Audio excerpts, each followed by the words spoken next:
Students, welcome back to the session of class 10th chemistry subject for ICSE board. Today we are going to cover our next topic from unit number 1, that is periodic table and periodic properties and variation of properties. तो इसमें जो हम topic cover करने वाले हैं वो है ionisation enthalpy, electron affinity and electronegativity, और इसके साथ ही हम करेंगे इंपॉर्टेंट क्वेश्चंस। तो सबसे पहले बच्चों आयोनाइजेशन पोटेंशियल या फिर आयोनाइजेशन एनर्जी या फिर इसका और नाम होता है आयोनाइजेशन एंथैल्पी, तीनों नाम से ये जाना जाता है। इसके बारे में हम डिस्कस करेंगे। एक्चुअल में ये क्या होता है कि सपोज आपके पास कोई एटम है, उस एटम को सबसे पहले आपने गैसियस स्टेट में लेना है। ठीक है, कौन सी स्टेट में? गैसियस स्टेट में। अब गैसियस स्टेट में होगा क्योंकि यहाँ पे ये मोस्ट एनर्जेटिक स्टेट होती है। इसमें जो इलेक्ट्रॉन्स हैं वो आपको पता है कि शेल्स में प्रेजेंट होते हैं। किसी भी एटम में जो बाहर वाली शेल है, आउटर मोस्ट शेल उसे बोलते हैं, जिसका नाम वैलेंस शेल भी कहलाता है। तो वैलेंस शेल में होंगे वैलेंस इलेक्ट्रॉन। अब वैलेंस इलेक्ट्रॉन कितने हैं? 1 है, 2 है, 3 है, जितने भी हैं। ठीक है, उनमें से आपने एक इलेक्ट्रॉन को रिमूव करना है। एक इलेक्ट्रॉन अब रिमूव करोगे क्योंकि इलेक्ट्रॉन प्रोटॉन यानी कि न्यूक्लियस जो है, न्यूक्लियस के साथ अट्रैक्शन में होता है। तो इट मीन्स उसको रिमूव करने के लिए यू नीड सम एनर्जी। तो वहां पे कितनी एनर्जी जो है लगेगी, रिक्वायर्ड होगी। The minimum energy required to remove the electron from neutral isolated gaseous atom. Isolated का मतलब है कि वो अकेला एटम ही है जो कि गैसियस स्टेट में होगा, and convert it into a positively charged gaseous ion. This is known as ionisation enthalpy. तो यहाँ पे सपोज आपके पास कोई मेटल है, उस मेटल में से आपने एक इलेक्ट्रॉन को रिमूव करना है, और उस इलेक्ट्रॉन को रिमूव करने के लिए how much energy is required, जो मिनिमम एनर्जी है उसको हम क्या बोल देते हैं? Ionisation enthalpy. ठीक है, जहाँ फिर आयोनाइजेशन पोटेंशियल। अब इसके यूनिट क्या होंगे, इसको हम मेजर करते हैं बच्चों इलेक्ट्रॉन वोल्ट यानी कि ईवी पर एटम। ठीक है, एक तो ये यूनिट होगा। दूसरे यूनिट जो एसआई रहते हैं वो होते हैं बच्चों किलो जाउल पर मोल। ओके, किलो जाउल पर मोल। ओके, तो ये याद रखना है। अब इसके बाद है कि आयोनाइजेशन इंथैल्पी कौन से फैक्टर्स के ऊपर डिपेंड करती है। तो सबसे पहले बच्चों याद रखना है आयोनाइजेशन इंथैल्पी एटॉमिक साइज के ऊपर डिपेंड करती है। ठीक है, जितना एटॉमिक साइज बड़ा होगा, ठीक है, जितना एटॉमिक साइज बड़ा होगा उतनी लेसर फोर्स रिक्वायर्ड होगी। ठीक है, रिक्वायर्ड मतलब लेसर एनर्जी रिक्वायर्ड होगी। मतलब वहां पे साइज बड़ा होने के कारण इलेक्ट्रॉन जो है वो दूर चला जाएगा न्यूक्लियस से। जैसे हमने पीछे पढ़ा था कि साइज बढ़ने से इलेक्ट्रॉन जो आउटर मोस्ट होता है वो न्यूक्लियस से दूर जाता है। ठीक है, साइज बढ़ेगा तो अट्रैक्शन टुवर्ड द न्यूक्लियस कम हो जाएगी, जिसकी वजह से इलेक्ट्रॉन को रिमूव करना इजी होगा। तो इसका मतलब कम एनर्जी लगेगी। तो ये इनवर्स रिलेशन में आता है। दूसरा है न्यूक्लियर चार्ज। बच्चों, न्यूक्लियर चार्ज जितना ज्यादा होगा, याद रखना, उतनी ज्यादा आयोनाइजेशन इंथैल्पी ज्यादा होगी, क्योंकि अट्रैक्शन टुवर्ड्स द न्यूक्लियस उतना ही ज्यादा होता है जितना न्यूक्लियर चार्ज होता है। सपोज 1 पॉजिटिव है, 2 पॉजिटिव है, तो 3 पॉजिटिव है, तो ऑब्वियस है 3 पॉजिटिव का इफेक्ट वहां पे ज्यादा होगा। तो more energy will be required to remove the electron the element in gaseous state which has more nuclear charge. Okay, अब ट्रेंड आपको अब मुझे बताने की जरूरत नहीं है। ट्रेंड सीधी बात है कि जैसे ही आप फ्रॉम पहले अक्रॉस द पीरियड चले जाते हैं, पीरियड में आपको पता है साइज डिक्रीज करता है। ठीक है, न्यूक्लियर चार्ज इंक्रीज करता है, तो आयोनाइजेशन एंथैल्पी ऑटोमेटिकली क्या करेगी? इंक्रीज करेगी। ठीक है, और अगर हम डाउन दी ग्रुप जाएं तो डाउन दी ग्रुप साइज बढ़ेगा तो आयोनाइजेशन एंथैल्पी मिनिमम हो जाएगी। ओके, तो क्या हो जाएगी? मिनिमम हो जाएगी। तो डाउन दी ग्रुप ये क्या करती है? डिक्रीज करती है। इसका मतलब देखिए, ये सीजियम को में से एक इलेक्ट्रॉन को रिमूव करना है तो ओनली 375 किलो जूल पर मोल एनर्जी इज रिक्वायर्ड। ओके, जबकि हाइड्रोजन में से निकालने के लिए देखिए कितनी एनर्जी आपको चाहिए, 1312 किलो जूल पर मोल। ओके, तो ये हो गया इलेक्ट्रॉन इंथैल्पी का कंसेप्ट। अब बारी आती है, तो अब याद रखना है कि जितने भी मेटल्स हैं ना, ठीक है, मेटल्स वो इलेक्ट्रॉन उनकी लॉस करने की टेंडेंसी होती है, इसका मतलब उनकी लो आयोनाइजेशन इंथैल्पी रहेगी। ठीक है, क्या रहेगी? Low ionization enthalpy. ओके, तो स्टूडेंट्स लो आयोनाइजेशन इंथैल्पी रहेगी। ठीक है, इसका मतलब जो सबसे बड़े साइज वाला एलिमेंट वो आपको पता है फ्रैंक्शियम है, तो लोएस्ट फ्रैंक्शियम की आनी है, उससे बाद आएगी, उसके बाद आएगी सीजियम की। ठीक है, तो ये हमने मतलब बता ही दिया आपको, यहाँ पे आप देख पा रहे हो। ठीक है जी, तो उसके बाद जो इलेक्ट्रॉन है, अफिनिटी का मतलब क्या होता है कि अगर मेटल्स की इलेक्ट्रॉन लॉस करने की टेंडेंसी है, ठीक है, मेटल्स क्या करती हैं, इलेक्ट्रॉन लॉस करते हैं, तो एक इलेक्ट्रॉन रिमूव करने में कितनी एनर्जी लगेगी। ठीक है, तो ऐसे ही बच्चों आपने एक चीज और याद रखनी है कि अगर एक इलेक्ट्रॉन की जगह दो इलेक्ट्रॉन आ गए तो सेकंड आयोनाइजेशन इंथैल्पी होगी, थर्ड इलेक्ट्रॉन रिमूव करना है तो थर्ड आयोनाइजेशन इंथैल्पी होगी, फोर्थ रिमूव करना है तो फोर्थ आयोनाइजेशन इंथैल्पी होगी। ठीक है, तो ये फिर एम एन यहाँ पे 2 पॉजिटिव, 3 पॉजिटिव, 4 पॉजिटिव अकॉर्डिंगली बनते जाएंगे, और ये होगी सक्सेसिव आयोनाइजेशन इंथैल्पी। ठीक है, उसके बाद इलेक्ट्रॉन एफिनिटी, जिसको बच्चों इलेक्ट्रॉन गेन इंथैल्पी भी बोलते हैं। और इलेक्ट्रॉन गेन अब आपके सामने है कि कोई अगर एलिमेंट ऐसा है, जैसे कि मैं मान लूं क्लोरीन है, तो क्लोरीन आपको पता है कि इसमें 7 वैलेंस इलेक्ट्रॉन है, तो 7 है, तो बच्चों ये एक गेन करके 8 बना देगा ना। ठीक है, तो ये थोड़ी ना है कि 7 पॉजिटिव बनाएगा तो 7 इलेक्ट्रॉन लॉस करेगा, कितनी सारी एनर्जी चाहिए यहाँ पे। ठीक है, तो ये गेन करेगा, तो यहाँ पे गेन इलेक्ट्रॉन आ गए तो वो स्टेबलाइज हो गया। ठीक है, क्या हो गया? स्टेबलाइज हो गया, क्योंकि उसने नोबल गैस कॉन्फ़िगरेशन अटेन कर ली। इसका मतलब कोई चीज स्टेबल होगी तो वो एनर्जी रिलीज करेगी, तो यहाँ पे एनर्जी रिलीज करती है, तो रिलीज करेगी कब?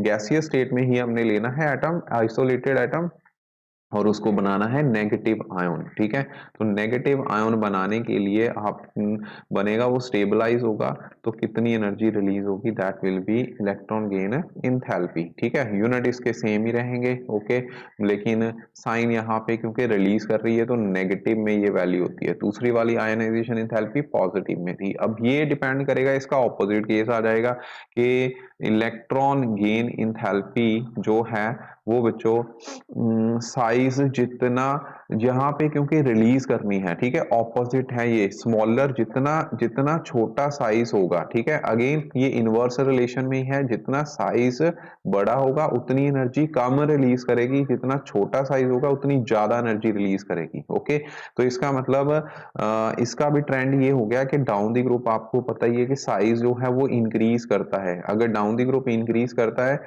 साइज, ठीक है, ये साइज का ग्रुप हो गया और ट्रेंड हो गया, और इलेक्ट्रॉन गेन इंथैल्पी फिर क्या करेगी? डिक्रीज करेगी। आयनाइजेशन इंथैल्पी भी नीचे को क्या करती है? डिक्रीज ही करती है। वहां पे कंसेप्ट है कि जितना बड़ा साइज है उतनी एनर्जी कम लगेगी, यहाँ पे उतनी एनर्जी रिलीज करेगी, दोनों ऑपोजिट चल रहे हैं। ठीक है, तो electron gain enthalpy also depend upon the nuclear charge, जितना न्यूक्लियर चार्ज ज्यादा होगा उतनी इलेक्ट्रॉन एफिनिटी क्या होगी? ज्यादा होगी, उतनी ज्यादा अट्रैक्शन होगी टुवर्ड्स द न्यूक्लियस। ठीक है, तो जिसकी वजह से इलेक्ट्रॉन इजीली इलेक्ट्रॉन गेन करेगा वो एलिमेंट, तो ये along the period electron gain enthalpy फिर क्या करेगी बच्चों? ये इंक्रीज करेगी। ठीक है, ऐसे ही आयोनाइजेशन इंथैल्पी जो है वो भी क्या कर रही है? इंक्रीज कर रही है, लेकिन यहाँ एनर्जी क्या है? रिलीज्ड है, यहाँ एनर्जी क्या था? रिक्वायर्ड। ओके, दोनों में डिफरेंस यही है। ठीक है, लेकिन वेरिएशन दोनों की सेम है। ठीक है, वेरिएशन दोनों की सेम है। Down the group ionisation enthalpy क्या करेगी? वो बच्चों डिक्रीज करेगी, इलेक्ट्रॉन गेन इंथैल्पी क्या करेगी? वो भी डिक्रीज करेगी। ठीक है, ट्रेंड दोनों का सेम रहेगा, तो ये हो गया इलेक्ट्रॉन अफिनिटी का ट्रेंड। तो अगर आप लेफ्ट से राइट जाओगे तो पीरियोडिक टेबल में, तो ये बच्चों फिर क्या करेगी? इंक्रीज करेगी। ठीक है, और डाउन दी ग्रुप ये क्या करेगी? डिक्रीज करेगी। ठीक है, डिक्रीज करनी है। एक एक्सेप्शन आ जाती है कि 17th ग्रुप, इसका मतलब ये हो गया कि 17th ग्रुप वाले एलिमेंट को एक ही इलेक्ट्रॉन चाहिए, तो इनकी इलेक्ट्रॉन गेन इंथैल्पी जो है वो मैक्सिमम होगी। ठीक है, मैक्सिमम मतलब जीरो। ठीक है, सॉरी जीरो नहीं, एक इलेक्ट्रॉन गेन करना है तो मैक्सिमम वैल्यू होगी, जिसमें फ्लोरीन और क्लोरीन की भी एक्सेप्शन रहती है। क्लोरीन का जो साइज है वो थोड़ा सा बड़ा होता है, और फ्लोरीन का साइज एक्सेप्शनली स्मॉल होता है। ठीक है, स्मॉल होने के कारण इसमें अगर 9 पॉजिटिव आपको पता है न्यूक्लियर चार्ज है, यहाँ 17 पॉजिटिव है। इसने 9 ने 9 को इलेक्ट्रॉन को खींचना है, यहाँ पे 17 ने 17 इलेक्ट्रॉन को खींचना है, ठीक है। तो अगर आप एक इलेक्ट्रॉन और ऐड कर दोगे तो 10 हो जाएंगे इलेक्ट्रॉन। अब 9 ने 10 इलेक्ट्रॉन को खींचना है और ऊपर से क्राउडिंग होगी, तो क्राउडिंग होने के कारण ये स्टेबलाइज तो हो जाएगा, F1 नेगेटिव बना देगा, लेकिन इतना ज्यादा स्टेबलाइज नहीं होगा, ज्यादा एनर्जी रिलीज नहीं करेगी, करेगी सही, ठीक है, लेकिन इतनी ज्यादा नहीं करेगी।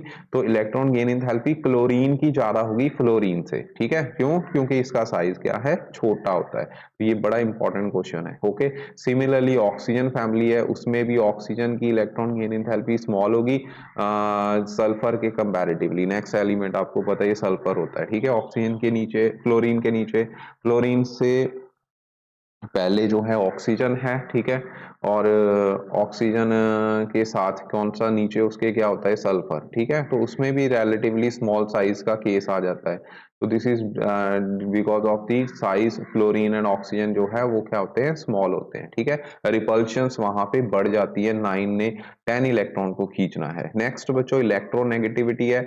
इलेक्ट्रोनेगेटिविटी एक्चुअल में कब कब आती है, जब हम कोवलेंट मॉलिक्यूल का ट्रेंड देखते हैं। जो कोवलेंट मॉलिक्यूल्स होते हैं, कोवलेंट मॉलिक्यूल जैसे कि हमारे पास, मैं एक पेज पे करवा देता हूँ, जैसे कि हमारे पास बच्चों HCl मॉलिक्यूल है। आपको पता है कि Cl जो है, Cl की टेंडेंसी क्या होगी, Cl इलेक्ट्रॉन को अपनी तरफ खींचेगा, ठीक है। इसका रीजन क्या है, दो हेटेरोटॉमिक मॉलिक्यूल्स है, एक की टेंडेंसी है पॉजिटिव आयन और दूसरे की टेंडेंसी है नेगेटिव आयन बनाने की, ठीक है, ओके।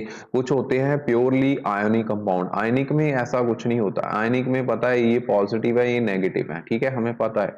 लेकिन यहाँ पे क्या है, दोनों दोनों जो है वो कोवलेंट मॉलिक्यूल होने की वजह से ये इलेक्ट्रॉन को अपनी तरफ खींचते हैं।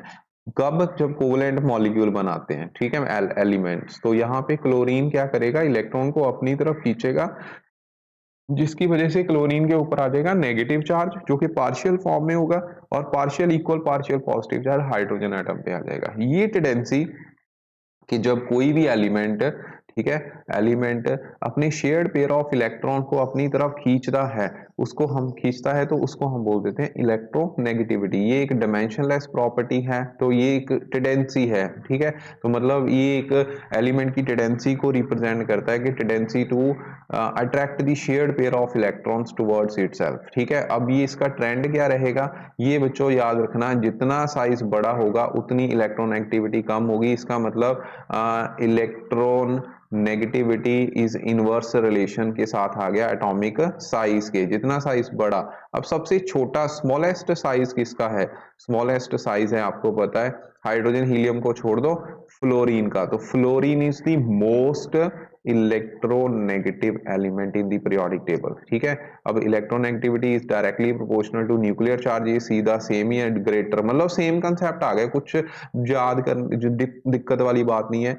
चाहे इलेक्ट्रॉन गेन एंथैल्पी की बात कर लो, ठीक है, चाहे आप आयोनाइजेशन एंथैल्पी की बात कर लो, चाहे आप इलेक्ट्रोनेगेटिविटी की बात कर लो, तो तीनों के केस में हमने ये पढ़ लिया, कौन कौन सा, ionisation enthalpy, electron gain enthalpy, electronegativity, तीनों के तीनों एटॉमिक साइज के इनवर्स रिलेशन में है, ठीक है, और तीनों के तीनों न्यूक्लियर चार्ज के डायरेक्ट रिलेशन में है, ठीक है। तो इसका मतलब तीनों के तीनों डाउन दी ग्रुप क्या करेंगे, वो करेंगे बच्चों डिक्रीज, ठीक है, और अलोंग दी पीरियड ये क्या करेंगे, इंक्रीज, बस इतनी बात है, ठीक है।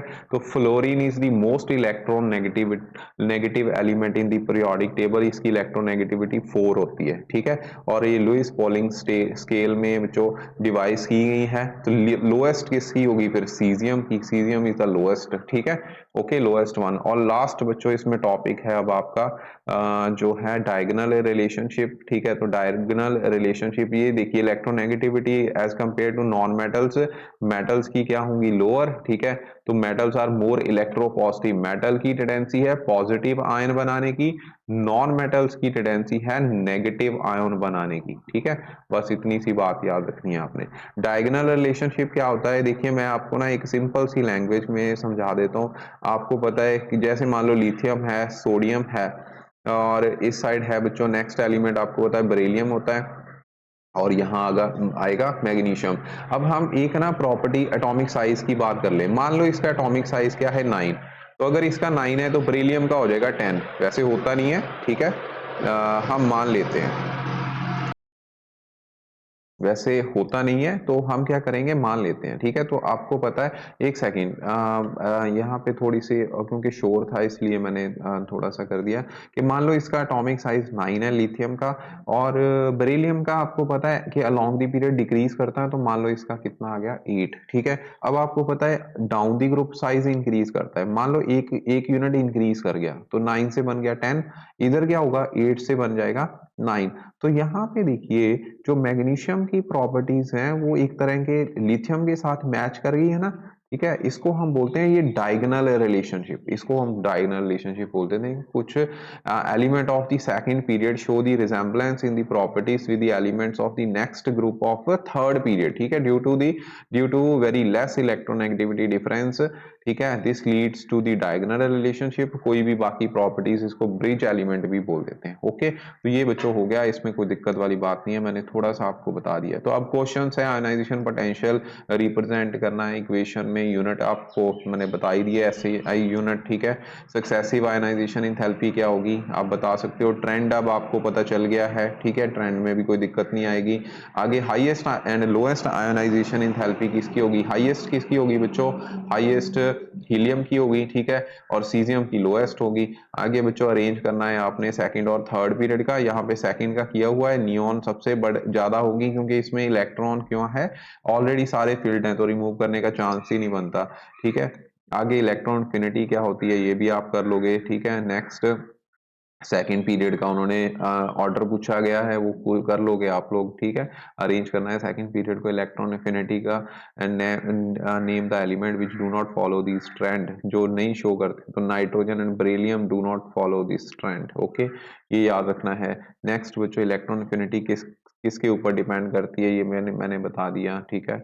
आगे बच्चों अक्रॉस द पीरियड और डाउन द ग्रुप कैसे चेंज करती है, अक्रॉस द पीरियड इंक्रीज और डाउन द ग्रुप डिक्रीज, ठीक है। आगे हैलोजन की इलेक्ट्रॉन एफिनिटी रिलेटिवली हाई क्यों होती है, क्योंकि एक इलेक्ट्रॉन चाहिए उनको, ठीक है। इलेक्ट्रॉन नेगेटिविटी क्लोरीन की ज्यादा क्यों होगी सल्फर से, क्योंकि रिलेटिवली ग्रेटर एडिक्वेट साइज होता है इसका, ठीक है। तो इसी वजह से इसका जो रहता है, ठीक है, आंसर आप बता ही दोगे। Fluorine has high higher electronegativity than chlorine, reason क्या है, स्मॉलेस्ट साइज, साइज जो है क्लोरीन का ज्यादा बड़ा है, फ्लोरीन का छोटा है, ठीक है।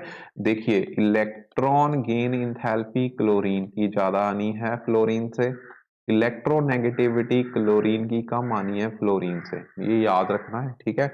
इलेक्ट्रोनेगेटिविटी आपको बता दिया अब, ठीक है। तो आगे बच्चों नेक्स्ट हाईएस्ट किसकी होगी मैंने बता दिया आपको, कौन सा होगा, फ्लोरीन। लोएस्ट किसकी होगी, सीजियम की, ठीक है। बाकी ये नेचर ऑफ ऑक्साइड है, आपको बताया था प्रीवियस वीडियो लेक्चर में कि aluminium oxide amphoteric behaviour show करता है, ठीक है। मेटल के ऑक्साइड बेसिक नेचर होते हैं और नॉन मेटल के ऑक्साइड एसिडिक नेचर के होते हैं। एल्यूमिनियम ऑक्साइड एक मेटल है लेकिन ये एम्फोटेरिक बिहेवियर शो करता है, ठीक है। बाकी periodic properties which relate to the, ये बच्चों आपके सामने आंसर इसके हैं, ठीक है, अब आप लोग कर ही लोगे।